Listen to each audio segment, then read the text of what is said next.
기도하심으로 오늘의 아침 묵상을 시작하겠습니다.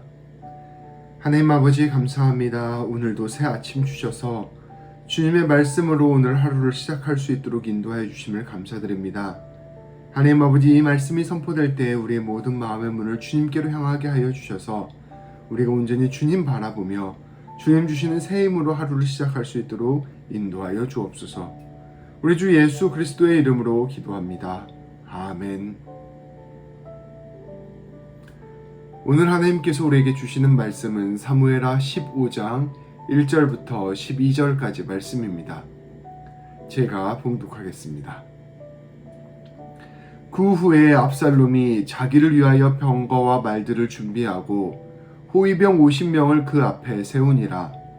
압살롬이 일찍이 일어나 성문 길 곁에 서서 어떤 사람이든지 송사가 있어 왕에게 재판을 청하러 올 때에 그 사람을 불러 이르되 너는 어느 성읍 사람이냐 하니 그 사람의 대답이 종은 이스라엘 아무 지파에 속하나이다 하면 압살롬이 그에게 이르기를 보라 내 일이 옳고 바르다마는 내 송사를 들을 사람을 왕께서 세우지 아니하셨다 하고 또 압살롬이 이르기를 내가 이 땅에서 재판관이 되고 누구든지 송사나 재판할 일이 있어 내게로 오는 자에게 내가 정의 베풀기를 원하노라 하고 사람이 가까이 와서 그에게 절하려 하면 압살롬이 손을 펴서 그 사람을 붙들고 그에게 입을 맞추니 이스라엘 무리 중에 왕께 재판을 청하러 오는 자마다 압살롬의 행함이 이와 같아서 이스라엘 사람의 마음을 압살롬이 훔치니라.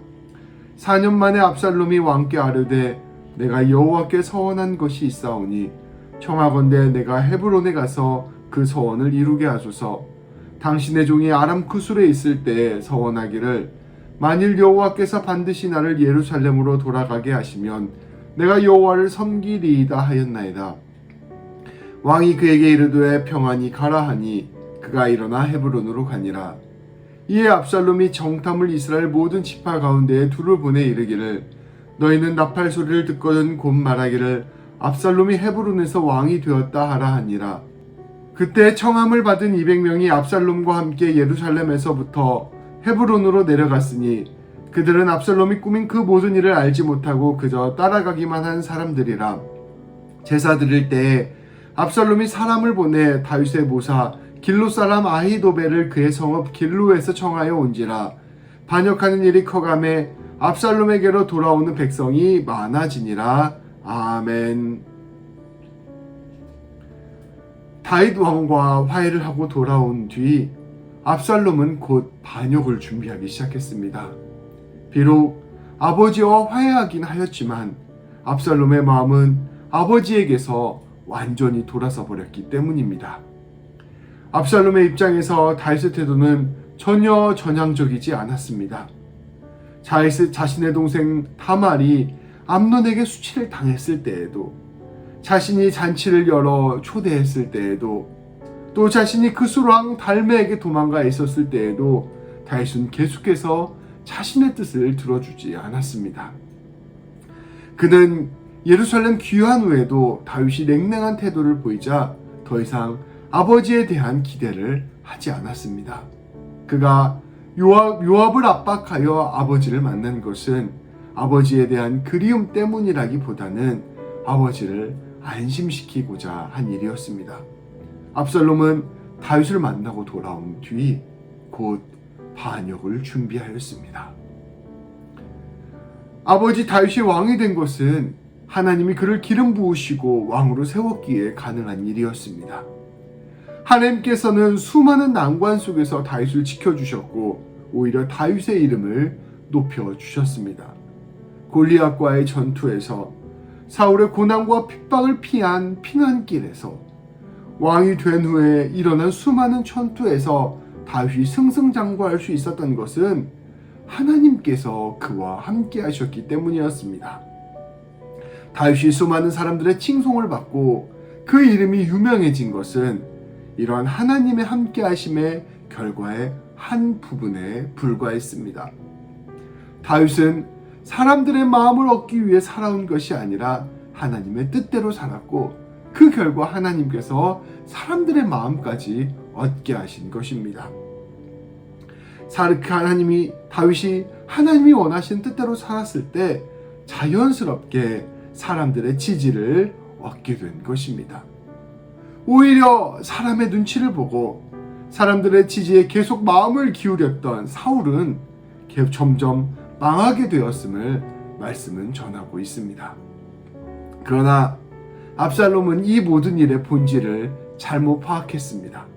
압살롬은 아버지 다윗 왕이 사람들의 지지를 받아 왕이 되었다고 생각한 것입니다. 자신도 또한 수려한 외모로 사람들의 칭송과 인기를 얻고 있으니 아버지를 대신하여 자신이 왕이 될 수 있다라고 믿었습니다. 압살롬은 아직 자신의 입지가 완벽하지 않으니 아버지 다윗을 대적하기 위하여 사람들의 민심을 사는 것이 더욱 중요하다고 생각하였습니다. 먼저 압살롬은 자신을 위한 병거와 말들을 준비하였습니다. 그는 자신을 위해 호위병까지 두었습니다.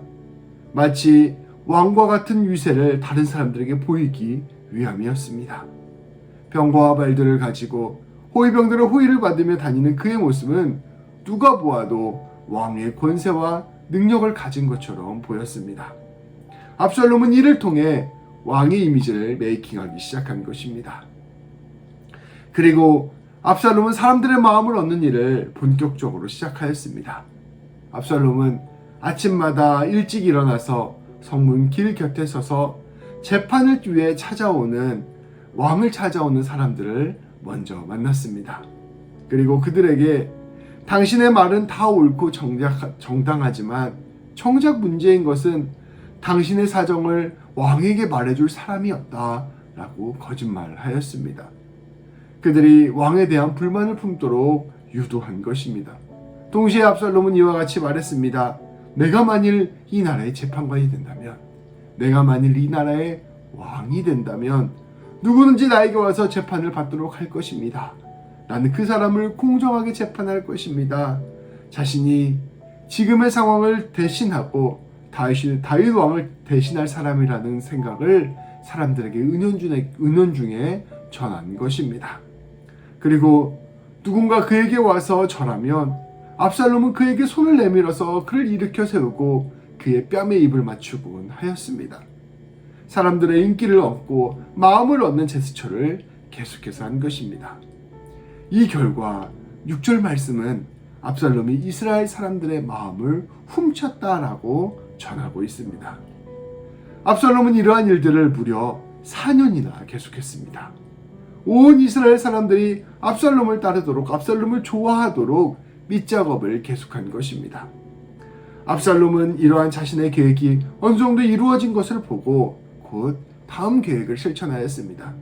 이전에 자신이 구솔에 있을 때 아버지께로 돌아간다면 하나님께 제사를 드리겠다 약속한 적이 있다고 다윗에게 거짓말을 하며 그 약속을 지킬 수 있도록 헤브론으로 보내달라 요청한 것입니다. 자기가 다윗을 피하여 헤브론에서 거병할 수 있도록 다윗을 속이는 명백한 거짓말이었습니다. 그러나 아무것도 몰랐던 다윗은 평안히 다녀오라 허락해 주었고 압살롬은 곧 헤브론으로 떠났습니다. 압살롬은 이스라엘 지파들에게 자신의 첩자를 보냈습니다. 자신이 헤브론에서 거병할 것이요 그때 나팔을 불 것이니 압살롬이 헤브론에서 왕이 되었다 외치라라고 명령하였습니다. 압살롬은 헤브론에서 반란에 성공하였습니다.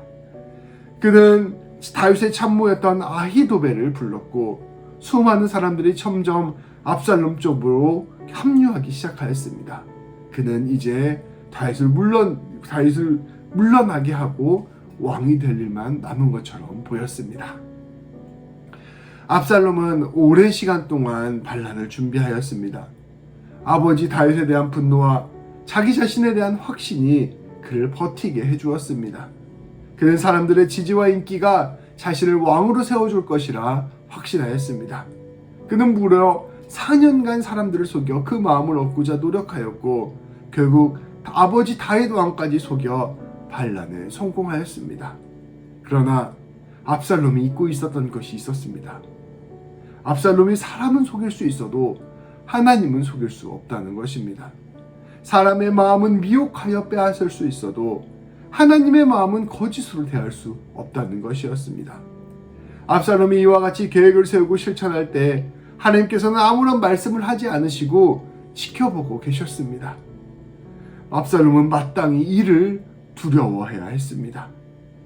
이스라엘 왕은 사람이 자기 힘으로 서는 것이 아니요 사람들의 지지로 얻는 것도 아니며 오직 하나님의 기름 부으심으로 얻게 된다는 것을 압살롬은 무시하였습니다.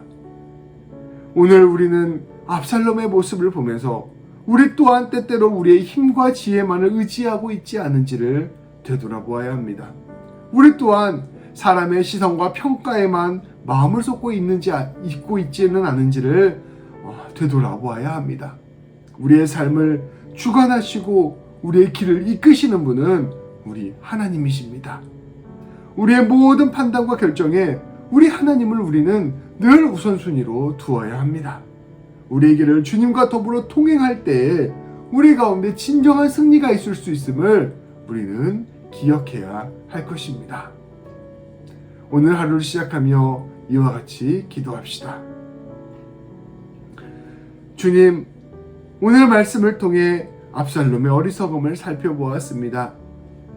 그는 자신의 힘과 지혜로 자신을 세울 수 있을 것이라 생각했으며 사람들의 인기와 지지를 얻으면 모든 일이 다 이루어질 것이라 생각했습니다.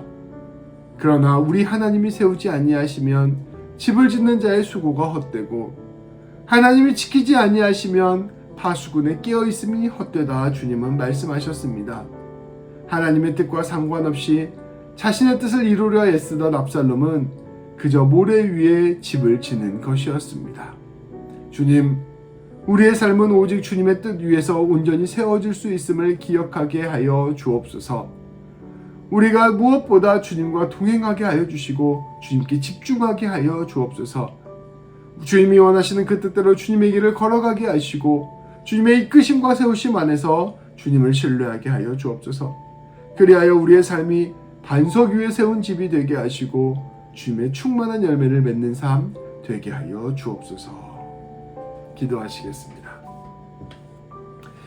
주님 감사합니다. 오늘 압살롬이 자기의 힘과 지혜로 자기의 계략으로 모든 일을 이루어갈 때 그는 그 자신의 이 모든 일들이 이루어질 것이라 착각하였습니다. 그러나 우리의 모든 일들을 완성하시고 이끄시는 분은 오직 하나님이시라는 것을 우리가 함께 바라봅니다. 압살롬의 이러한 헛된 계획들은 주님 앞에서 그저 무너질 것에 불과하고 오직 하나님 앞에 온전히 세워진 뜻들만 이루어지는 것을 우리는 고백합니다. 주님, 우리의 삶도 주님을 먼저 바라보는 삶이 되게 하여 주옵소서. 우리의 헛된 생각과 지혜로 우리의 삶을 이끌어갈 수 있다 생각하지 않게 하여 주시며 오직 하나님을 의지하며 하나님 붙잡는 지혜로 말미암아 우리의 삶이 굳건히 세워지는 귀한 역사 일어날 수 있도록 인도하여 주옵소서. 오늘 하루의 삶도 주님께 올려드립니다. 주님께서 우리의 삶을 책임져 주시고 오늘의 삶을 통하여 주님께 영광 돌리는 귀한 역사 일어나게 하여 주옵소서. 예수님의 이름으로 기도합니다. 아멘. 오늘도 말씀으로 오늘 하루 승리하며 살아가기를 소망합니다. 기도하심으로 하루를 시작하겠습니다.